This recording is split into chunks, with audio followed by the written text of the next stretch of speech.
बिस्मिल्लाहिर्रहमानिर्रहीम। अस्सलाम वालेकुम। फैसल अब्बासी हाजिर खिदमत है और मैं इस वक्त पाकिस्तान के सैलाबज़दा इलाके जनूबी पंजाब में हूँ। सैलाब ने बाकी इलाकों में भी बहुत तबाही मचाई है, लेकिन जनूबी पंजाब सबसे ज़्यादा मुतासर हुआ है। यहाँ पर मैंने क्या देखा क्या रहा, मेरा सिलसिला डीजी खान से शुरू हुआ, फिर मैं राजनपुर में आया, राजनपुर में जामपुर में, फाजिलपुर में, रुझान तक गया। आज दिन भी राजनपुर के मुख्तलिफ़ इलाकों में रहा। अभी तक जो फाजिलपुर और राजनपुर का रास्ता है वो बंद है। जो इन्होंने आर्जी पुल बनाने थे महकमा इशारात पंजाब ने, पंजाब हाईवे अथॉरिटी ने, वो नहीं बना सके हैं और इस वजह से अब सिंध तक जो है वो जनूबी पंजाब का रास्ता कटा हुआ है। अगर आप जाना चाहें तो बाईपास के ज़रिए जा सकेंगे। और जो इमदादी सरगर्मियाँ हैं इसलिए भी रुझान और राजनपुर शहर की तरफ मुतासिर हो रही हैं। उससे पहले लोग पहुँचे हैं, वो इमदाद कर रहे हैं। मैं आपको बताऊँगा कि इमदादी सरगर्मियों के लिए जब आप आएँ तो उसका तरीक़ाकार क्या है और ज़िला इंतज़ामिया ने इसके लिए क्या इक़दाम किए हैं। लेकिन उससे पहले मैं ओवरऑल बताऊँ, इस पूरे इलाके के लोग अपने हुक्मरानों से बहुत ज़्यादा नाला हैं। इस इलाके के लोग अपने सरदारों से बहुत नाखुश हैं और बहुत से लोगों का ये कहना है कि हम सरदारों के ख़िलाफ़ बात नहीं कर सकते, अगर हमने बात कर ली तो उसके बाद हमारा अंजाम अच्छा नहीं होगा। और दूसरी तरफ एक और पहलू ये है कि जो तफरीक है सियासी वजह से, अगर एक सरदार पाकिस्तान तहरीक इंसाफ में है, दूसरा नून लीग में है, तीसरा PTI में है, तो वो उस तरह की बातें हो रही हैं। मिसाल के तौर पे यहाँ पे ये एक बात की जा रही है कि जो नसरुल्लाह दरीशक साहब की शुगर मिल थी उसको बचाने के लिए सारे राजनपुर शहर को डबो दिया गया। मैंने ज़ाती तौर पर नसरुल्लाह दरीशक साहब की शुगर मिल को विज़िट किया है और वहाँ पर मुझे ऐसा कोई नहीं लगा। वो ऐसी लोकेशन पर मौजूद है, इतनी ऊंचाई पर मौजूद है, बाकी शहर जो डूबा है उसकी ऊंचाई कई गुना कम है। फिर इसी तरह की बातें जो हैं वो हो रही हैं। जो मज़ारी कबीला है उसके बारे में, दोस्त मज़ारी साहब के बारे में बात की जाती है कि राजनपुर के 12 वार्ड है, उनमें से एक शहर का वार्ड बचा है जिसमें मज़ारी साहब का घर था। हालांकि अगर वो भी बच गया है तो जिस तरह पानी आया है वो यकीनी तौर पर उनकी बहुत बड़ी बात है, उनका बहुत बड़ा कारनामा है कि उन्होंने अपने तय बंद तोड़ा और फिर उसको बचा लिया।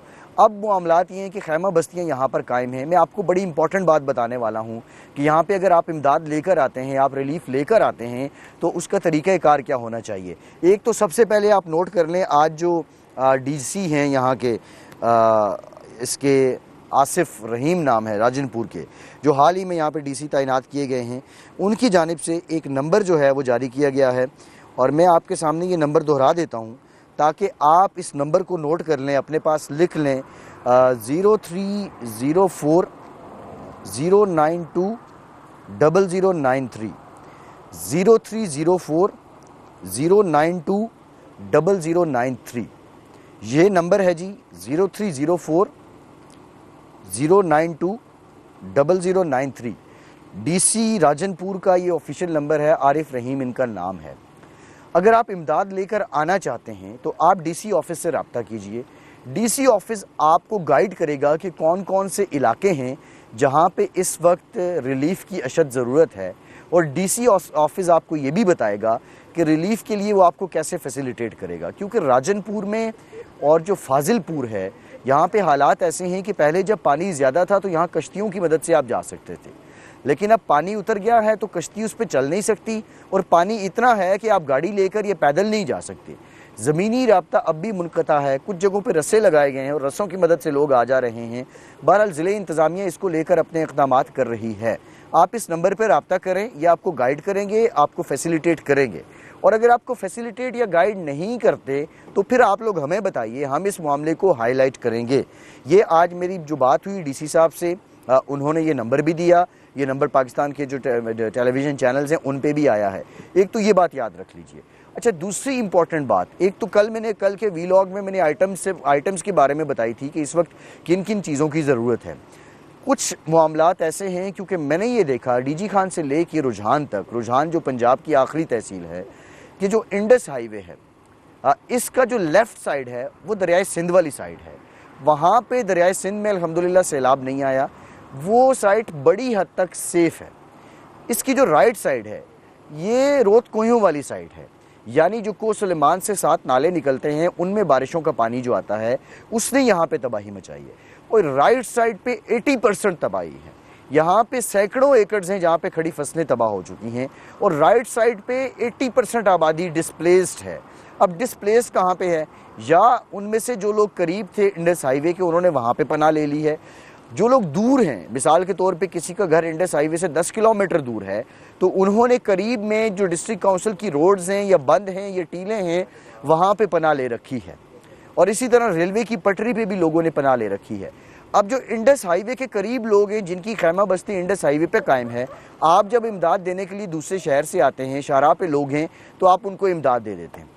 वो तो लोग, उनको रिलीफ मिल रहा है, उनको खाना भी मिल रहा है, लेकिन जो अंदर की आबादियां हैं उन लोगों के पास शेल्टर तक नहीं पहुंचे हैं। अच्छा, फिर एक बहुत बड़ी कंप्लेन यहाँ पे ये है कि सियासी बुनियादों पे यहाँ पे तकसीम की जा रही है। वो बस्तियाँ जहाँ पे हुक्मरान जमात का वोट बैंक ज़्यादा है उनको प्रायोरिटी पे रखा जा रहा है, जहाँ दूसरों का वोट बैंक है उनको कम रखा जा रहा है। आप जो फैसिलिटेशन डीसी ऑफिस से ले सकते हैं वो लें, उसके बावजूद यहाँ पे कोशिश करें, मकामी लोगों को मिलाएं, खुद सर्वे करें, और पहले से जो तंजीमें यहाँ पे काम कर रही हैं, यहाँ पे 92 न्यूज़ जो है उसकी जो फाउंडेशन है वो काम कर रही है, यहाँ पे जो अल-खिदमत है वो काम कर रही है, जमात इस्लामी के और कैंप्स काम कर रहे हैं, यहाँ पे मैंने देखा बड़ी खुशाइंद बात है क्रिश्चियन कम्युनिटी काम कर रही है। इनको फोकस करें, इनके साथ मिल के आप अपने अगले मामलात को लेकर चलिए, और ये वाइड स्प्रेड करना पड़ेगा आपको, इस चीज़ की बहुत ख्याल रखना है। शॉर्टली मैं आपको बता दूं, टेंट की यहाँ पे अशद ज़रूरत है, पका पकाया खाना उसकी यहाँ अरेंजमेंट कर लें। अगर आप राशन लेके आते हैं यहाँ किसी से पकवाई करवा के पहुँचाएं।